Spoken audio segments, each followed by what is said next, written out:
Israeli forces have killed the mastermind of the October 7th terror attack, the head of Hamas, Yahya Sinwar. Israel की दहशतगर्दी ने Hamas से एक और रहनुमा छीन लिया।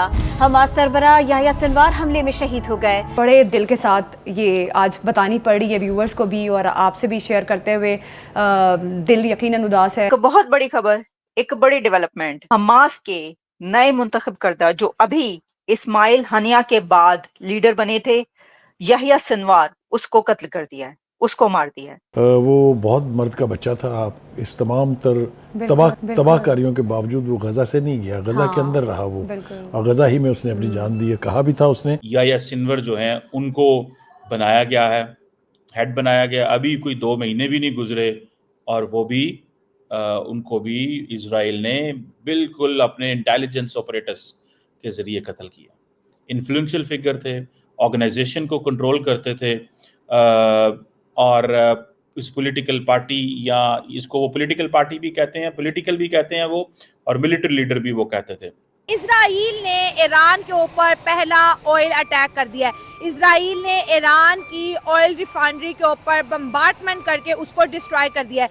जिस तरह से इजराइल कह रहा था कि हम ईरान के ऑयल रिसोर्सेज को टारगेट करेंगे, बिल्कुल वैसे ही होता नजर आ रहा है। इस वक्त गल्फ कंट्री के अंदर टेंशन का माहौल है। हिजबुल्ला, हमास, गजा, फलस्तीन, शाम, लिबनान, ईरान, सब के सब जो है इस वक्त जो है ना इजराइल के निशाने पर है। और अगर हम इंडिया की बात करें, इंडिया आज भी यही कह रहा है कि हमास ने जो पहला अटैक 7 अक्टूबर को किया था वो टेररिस्ट अटैक था, और इजराइल इसके लिए जो भी करेगा वो सब फेयर है। दूसरी जानिब अमेरिका की बात करें तो अमेरिका इजराइल का एयर डिफेंस और भी स्ट्रॉन्ग कर रहा है, क्योंकि ईरान क्या इसका जवाब देगा। ईरान इस वक्त जलता हुआ हमें नजर आ रहा है और इजराइल फुली एग्रेशन के साथ आगे बढ़ता हुआ।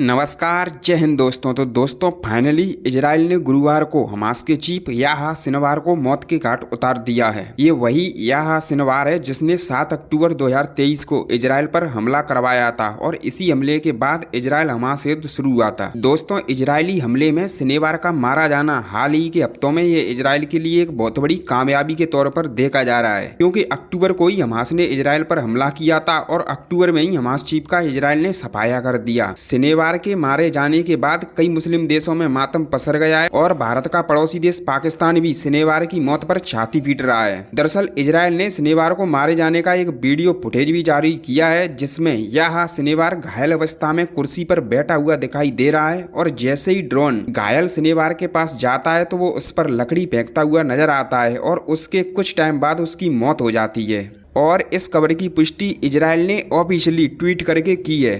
सबसे पहले तो ये बात कही जा रही है कि याह्या सिनवार को टारगेट करके मारा गया है, लेकिन दूसरी तरफ ये भी चल रहा है कि इजराइल फोर्सेस की तरफ से याह्या सिनवार को जो मारा गया है ये बाय चांस, यानी वहां पर बमबारी की गई, और बमबारी के बाद में ये पता चला कि वहां पर सिनवार भी मौजूद था। लेकिन ज्यादा यही लगता है कि सिनवार को टारगेट करके मारा गया, इसकी वजह कि वहां पर सिनवार के साथ 4-5 और हमास की बड़ी लीडरशिप भी कत्ल हुई है, वो भी मारे गए हैं, वो 4-5 और लोग। लेकिन याह्या सिनवार तो हमास का चीफ था इस वक्त, क्योंकि इस्माइल हनिया के बाद याह्या सिनवार को चीफ बनाया गया था। और बल्कि इससे पहले भी एक और जो चीफ बना था, नया बनने वाला, हाशिम या इस तरह करके नाम था, वो भी हमने आपके लिए प्रोग्राम किया था कि उसको भी कत्ल कर दिया गया। और हिजबुल्लाह का वो लीडर था। अगर अभी हम देखें इस वक्त तो हमास और हिजबुल्लाह की तमाम लीडरशिप ऑलमोस्ट उसका सफाया हो चुका है, क्लीन कर दिया, एग्जैक्टली बिल्कुल सफाया कर दिया है इजराइल ने, नेतन्याहू ने, उनकी लीडरशिप का। लेकिन ये कत्ल इसलिए बहुत इंपॉर्टेंट है क्योंकि हमास का इस वक्त का चीफ जो है, वो सबसे बड़ा जो लीडर था हमास का, वो याह्या सिनवार था। याह्या सिनवार के बारे में आपको अगर कुछ थोड़ी सी हिस्ट्री बताएं कि याह्या सिनवार कोई 2 डेकेड्स तक इजराइल की जेल में रहा। एक रिफ्यूजी कैंप में पैदा हुआ था याह्या सिनवार, ये जिसको आप अभी इस वक्त देख रहे हैं ये। और इसी के साथ मैं आपको दिखाती हूँ अब वो वाली पिक्चर्स जो इस वक्त चल रही हैं मीडिया पर, जिस तरीके से मारा गया और वो क्या इस वक्त सामने आ रहा है। ये तस्वीर है जनाब, वो आप दूर बैठे हुए देख रहे हैं, एक इंसान एक सोफे पे बैठा हुआ है और वो बिल्कुल मिट्टी में सब वो हो चुका है, यानी वैसे तो उसका वो मुंह छुपाया हुआ है उसने, और जिस सोफे पर वो बैठा हुआ है उसके बाद उसी सोफे पर इसकी हलाकत हुई है। मैं आपके सामने अभी वो वीडियो भी पेश करूंगी जो इस वक्त वायरल हो रही है। लेकिन जो याह्या सिनवार है उसके 2 डेकेड्स इजराइल की प्रेजेंस में गुजरे और कहा यह गया, मैं अभी ये देख रही थी कि जैसे कि कुछ न्यूयॉर्क टाइम्स और इस तरह के और जो अमेरिकन मीडिया है उसने काफी बड़ी-बड़ी स्टोरीज ब्रेक की इसी दौरान जब इस्माइल हनिया का कत्ल हुआ, कैसे हुआ ये सब। अब वहीं पर एक स्टोरी ये पब्लिश हुई है कि जो याह्या सिनवार है वो जब 2 डेकेड्स तक इजराइल में रहता रहा है जेल के अंदर, तो उस वक्त वो असल में स्टडी कर रहा था। वो ये देख रहा था कि कैसे इजराइल का इंतजाम चलता है और उसको बाहर की खबरें भी वो लेने की कोशिश करता था। अंदर जब था, अंदर भी वो ये देखता रहता था कि कैसे जो है क्या हो रहा है इजराइल में। और फिर ये कहा गया कि उस दौरान जब वो इजराइल के प्रिजन में था उसने बहुत कुछ अपने आप को उसके लिए तैयार किया और फिर उसके बाद जब वो बाहर आया, बाहर कैसे आया? याह्या सिनवार बाहर ऐसे आया कि जिस वक्त इजराइल के कुछ होस्टेजेस हमास के पास थे, तो जो होते हैं एक्सचेंज होता है होस्टेजेस का, तो उसमें ही याह्या सिनवार को एक्सचेंज किया गया था, क्योंकि उस वक्त ऑब्वियसली नेतन्याहू या इजराइल को इल्म नहीं था कि इसके बाद ये हमारे लिए कितना बड़ा खतरा होगा।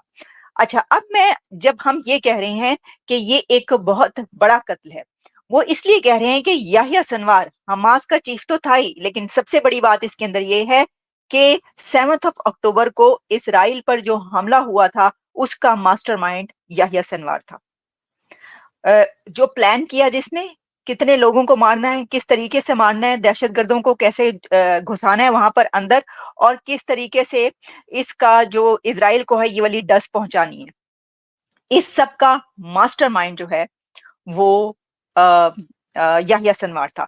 इस वजह से आप समझ सकते हैं कि ये जो कत्ल है ये कितना बड़ा है वाकया, क्योंकि अब इजराइल के लिए एक रिवेंज ले लिया इजराइल ने। देखा जाए तो रिवेंज ले लिया है नेतन्याहू ने, उसी बंदे को मार दिया जिसने के वो प्लान किया था, जो कि 7 अक्टूबर को, और 7 अक्टूबर के बाद ही ये जंग स्टार्ट हुई और हमास, हुतीज, फिर हिजबुल्लाह ये सब इसके अंदर एंटर होते गए और बड़ी जंग एक बनती गई।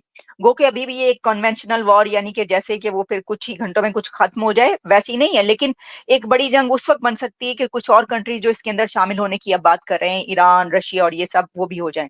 लेकिन इसमें भी बहुत हलाकतें हो चुकी हैं, तो हम ये कैसे कह सकते हैं बड़ी जंग नहीं। अब जो नेतन्याहू है उन्होंने ये कहा है कि this is the end of war if, लेकिन साथ में उन्होंने इफ लगाया है। ऐसा ही लगा कि शायद उन्होंने कहा है कि अब जंग खत्म हो गई है। उनका कहना यह है कि दिस वॉर, ये जो जंग है ये कल खत्म हो सकती है, लेकिन साथ में इफ लगा दिया उन्होंने। वो मैं आपको बताती हूँ उनकी जो स्टेटमेंट है वो। इससे पहले मैं आपको वो तस्वीरें आप दिखा रही हूँ जो कि याह्या सिनवार की हलाकत किस तरीके से हुई है, किस जगह पर हुई है जहां पर बमबारी की गई। ये है वो जगह, जो इमारत जिसको पे के बमबारी हुई है और जिस जगह पर वो मौजूद था, और इसके अंदर वो मौजूद था। अच्छा, उसके बाद फिर जो फुटेजेस चल रही हैं इस वक्त, ये देख सकते हैं जो मैंने आपको पहले दिखाई कि दूर एक बंदा जो है वो सोफे पे बैठा हुआ है।